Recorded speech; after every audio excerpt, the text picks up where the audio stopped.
안녕하십니까? 9월 16일 월요일 영국의 소리방송 뉴스데스크의 뉴스걸입니다. 보리스 수상이 융카 대통령과의 점심회동을 위해 곧 룩셈부르크로 출발합니다.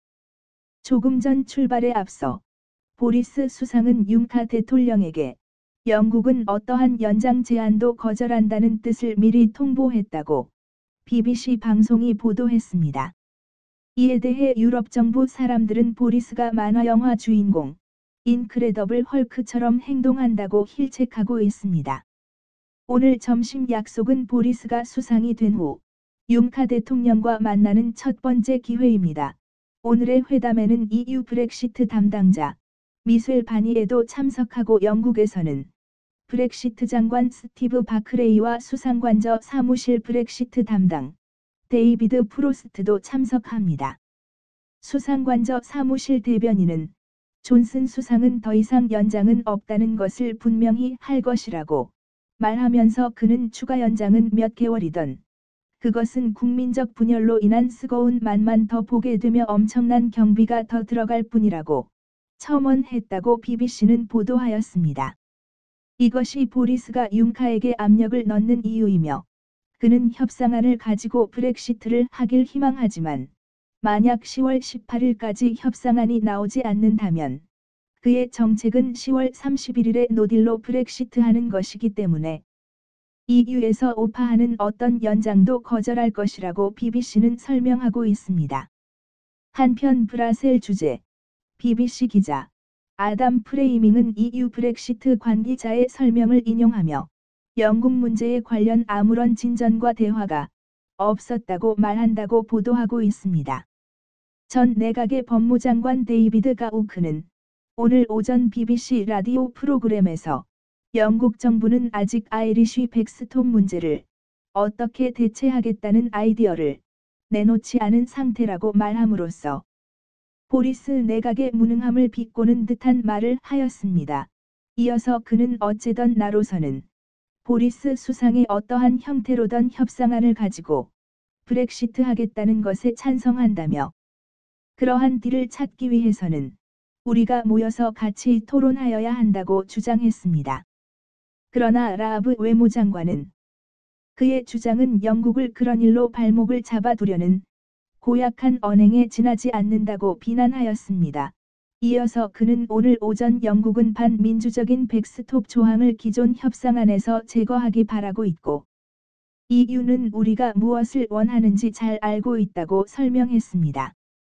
영국의 EU 탈퇴 문제가 꼬일 대로 꼬인 이유는 민주주의를 표명하는 하원 의원들이 가장 비민주주의 적인 한 번 치룬 국민투표가 자기들의 정치적 이해관계와 맞지 않는다고 다시 하자고 주장하는 데서 시작한 것입니다. 그리고 이런 분위기를 뒤에서 은근히 키운 것은 메이 수상 내각이었습니다. 무엇보다도 잔류 희망이 국민투표에서 우세할 것이라고 점치고 한국의 오세훈처럼 자신의 수상 자리를 걸고 불필요한 도박을 했던 카메론 수상이 동조 세력이었다는 것이 지난 주말 발간된 그의 자서전에서 밝혀지기도 하였습니다.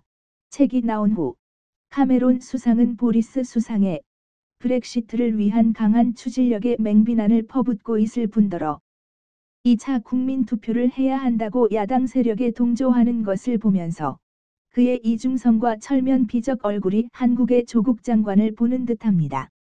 노동당은 무조건 반대하는 제1야당으로서의 생리적인 면 외에도 실질적으로 유럽의 노동조합들과 국제적 조직이 이루어져 있는 영국 내의 노조들의 압력이 크게 작용하고 있습니다.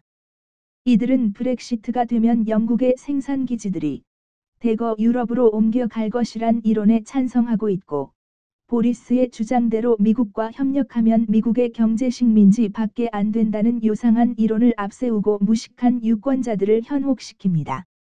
세 번째 정당인 리버럴 데모크라츠, 즉 자유민주당은 조 심슨이 지난 7월 말 새로운 리더가 되면서 아예 당의 정책을 EU 잔류로 확정했습니다. 이에 대해 일부 언론에서는 2016년 국민투표 이래 영국 법이 브렉시트인데 잔류가 말이 되냐고 묻지만 그들의 계산으로는 잔류가 자신들이 몸집을 키우는데 유리하다고 보고 있는 것이 분명합니다. 여하간 오늘의 점심이 서로 간 소화가 잘 되는 음식이 될지 회담의 귀추가 주목됩니다. 다음은 어제 저녁 BBC 프롬 음악제를 망쳐버린 유럽 잔류 희망자들의 시위 소식입니다. 브렉시트를 중지하라고 주장하는 시위대가 국제적으로 유명한 전통의 음악제 피날레를 하이제킹해서 정치적 아수라장으로 만들어 버렸다고 BBC가 보도했습니다. 유럽연합 국기와 청색 모자를 쓴 유럽 잔류 희망자들은 지난 8주간을 이어온 BBC 프롬의 마지막 날 미리 관중석에 앉아 있다가 우스꽝스러운 피날레를 만들었던 것입니다. 음악을 사랑하는 청중들은 전통적 행사를 망쳐버린 시위대의 불만을 터뜨렸습니다. 유럽연합 깃발을 프롬에서 흔들어 너희들 정말이지 정치적으로 이용해 창피하다. 할 말이 없다. 글쎄, 영국 시위대가 홍콩 시위대의 영향을 받은 걸까요? 시청해 주셔서 감사합니다.